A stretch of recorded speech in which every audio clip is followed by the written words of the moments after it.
জনগণের চাহিদাকে সমুন্নত রেখে এই দেশের সকল মানুষকে রাজনীতিতে অংশগ্রহণ করার জন্য উৎসাহিত করবে, সেরকম একটি রাজনীতি বর্তমান প্রজন্ম চায়, আগামীর প্রজন্ম চায়। আমরা সনাতনী রাজনীতিতে এখন আর বিশ্বাস করি না। আমরা ইতিহাসের দিকে কেবল যাই না, আমরা ভূগোলের দিকেও যেতে চাই।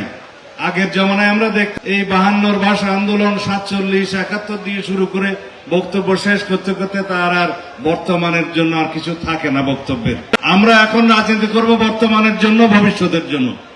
এই ভবিষ্যৎ নির্মাণের জন্য আমি এনসিপির এই রাজনীতিতে এই অংশগ্রহণ এবং এই জাতিকে নেতৃত্ব দেওয়াকে আবারও মনে করে আমাদের জন্য একটি রাজনৈতিক বিশাল বিজয়।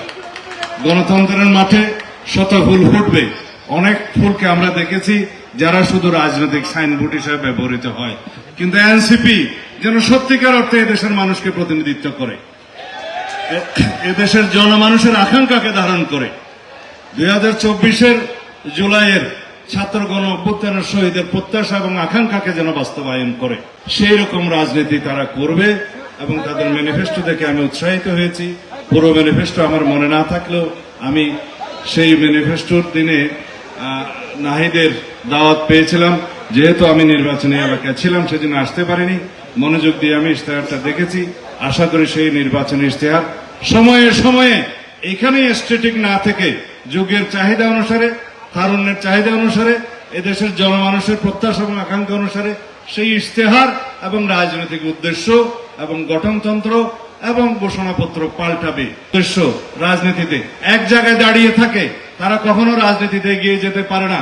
আমি আশা করি আমার তরুণ বন্ধুদের এটা মনে থাকবে যে সময়ের চাহিদা অনুসারে এবং মানুষের প্রত্যাশা এবং আকাঙ্ক্ষা অনুসারে আমাদের ইশতেহার এবং রাজনৈতিক উদ্দেশ্য, আমাদের কর্মসূচি পাল্টাবে এবং সময়ের সাথে সেটা অ্যাডজাস্ট করে নিতে হবে।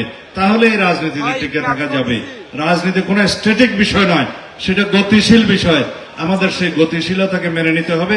ইনশাআল্লাহ আমরা সবাই জাতীয় স্বার্থে এক থাকব। জাতীয় সংসদে আমাদের মধ্যে তর্ক হবে, বিতর্ক হবে, বহুমত হবে, কিন্তু জাতীয় স্বার্থে আমরা ঐক্যমতে থাকব।